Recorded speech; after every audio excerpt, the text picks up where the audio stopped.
Bom, aqui no Arizona, o primeiro caso foi no comecinho de março. E nessa mesma época, em Nova York, foi quando os casos começaram a aumentar muito. E eles chegaram no pico, acho que no meio pro final de março, mais ou menos. E aí, aqui a gente estava no comecinho, no Arizona, e o governador fechou tudo. A gente foi pro lockdown, nessa época.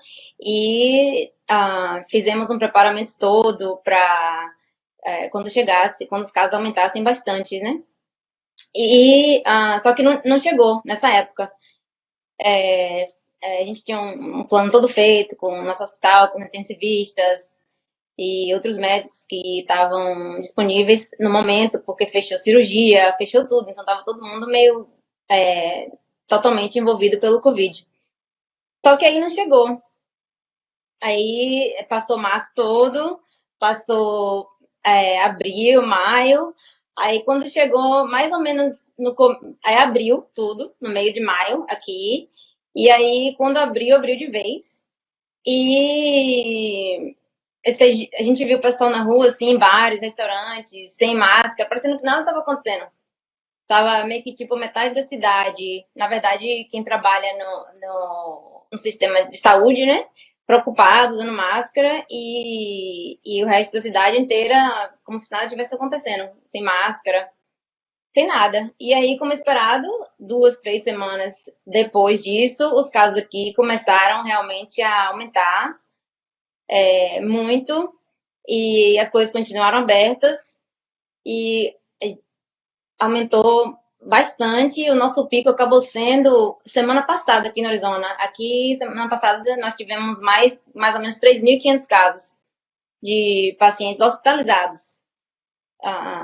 E chegou, assim, muito perto de começar a faltar coisas aqui. É, os gerentes de hospitais, né, começaram com o governador, e a gente teve que ativar aqui, eu não sei como traduz para português, mas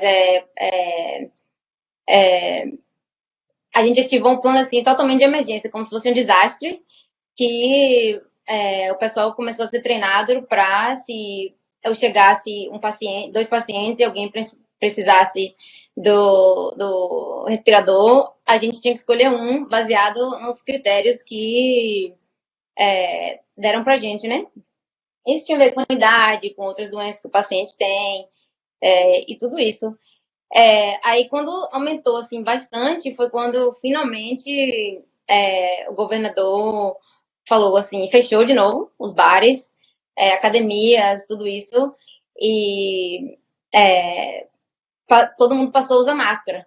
E aí você viu, foi uma diferença assim, água e óleo. A gente chegava nos lugares, os próprios lugares estavam com a placa na porta, escrito não pode entrar se não tiver de máscara. E a gente passou a ver o pessoal assim realmente usando máscara e respeitando a distância, tudo isso, entendeu? E aqui também teve muita falta de teste. Já fiz o teste 3 vezes. Até hoje não foi positivo, graças a Deus. Mas o último teste que eu fui fazer, eu tive que esperar na linha 5 horas e meia para ser testada. Cheguei lá, era 5h40 da manhã, e saí de lá 11 da manhã para poder fazer o teste. E então isso não ajudou, lógico, né? Essa falta de testes. Mas agora, semana passada foi nosso pico, agora finalmente a gente começou a ver os casos de pacientes hospitalizados diminuírem. E com fé em Deus, a gente está na curva da descida agora, né? Então, continua tudo fechado, mas já estão falando de abrir para fazer cirurgias eletivas outra vez. E agora a preocupação aqui começou a ser não só a falta de testes, que ainda tá, que não tá ideal ainda, mas quando chegar a influenza, né? Que aqui, a partir de outubro, começa. E o que é que o futuro nos espera?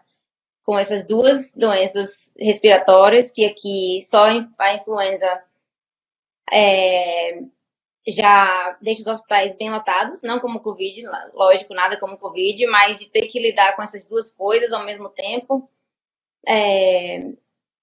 a gente já estamos começando a ficar preocupado depois que, com fé em Deus, a curva daqui continue descendo. O que que você acha que podia ter sido diferente e como foi o trabalho, o engajamento da equipe de médicos hospitalistas no combate ao Covid? Então, eu acho que nossos desafios aqui, aprendizados, foram muitos, né? Como de nós todas. Mas eu acho que a parte do planejamento, desde o começo, nós já sabíamos que a gente ia ser a linha de frente, né? Com os hospitalistas, os intensivistas, em cuidar desses pacientes. Eu acho que a parte de planejamento é, poderia ter sido um pouco diferente, porque a gente não soube quando a onda ia chegar realmente. Sempre estava, vai chegar, então a gente fez um planejamento todo, com vários médicos que estavam disponíveis, e passou 2 meses para a onda chegar, que depois esses médicos já não estavam disponíveis, já tinham feito planos, e essas coisas, e então ter que refazer isso tudo de novo foi um desafio grande. Mas a nossa equipe é grande, nós somos 72 médicos e, ainda bem que aqui agora os residentes também estão se formando, é, exatamente no final de junho, então foi o que meio que deu para salvar. A gente preencheu esse espaço com vários residentes que tinham acabado de formar. Mas acho que isso foi um desafio para a gente. Porque tem toda a papelada, né? Não é só acabou a residência, vai trabalhar, tem toda a burocracia. Mas correu tudo bem. E eu acho que a parte pior já passou, não tem muito tempo, tem uma semana mais ou menos, mas passou. Eu acho que outro desafio grande também, como a Maria estava falando, é o lado dos recursos humanos, é o final da equipe, sabe? Nós, como hospitalistas, e eu acho que nem os intensivistas também, a gente está acostumado a ver tanto paciente morrer, né? Então, aqui no nosso pico, nós tivemos 197 pacientes nos hospitais, 56 deles no ventilador, e eu acho que o lado emocional foi um desafio. O sistema do hospital que eu trabalho tinha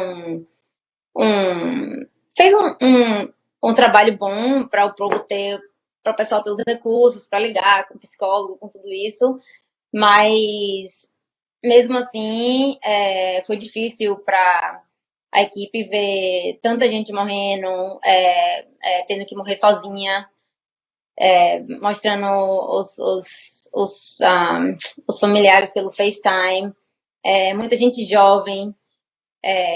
No começo estava mais o pessoal um pouco mais velho, mas teve gente jovem aqui, gente grávida, que acabou tendo que ter o bebê com 24 semanas. Então, isso tudo foi bem difícil, muito difícil emocionalmente. Teve famílias que tiveram que se mudar de estado porque não tinha suporte familiar aqui para poder tomar conta do filho, que as escolas fecharam. Então, essa parte foi Antes de começar aqui, eu estava conversando com uma das médicas nossa e, assim, chorando, arrasada, porque a filha dela, de 2 anos, está longe, entendeu? Então, esse lado tem sido um desafio ainda. Eu acho que vai ficar por muito tempo.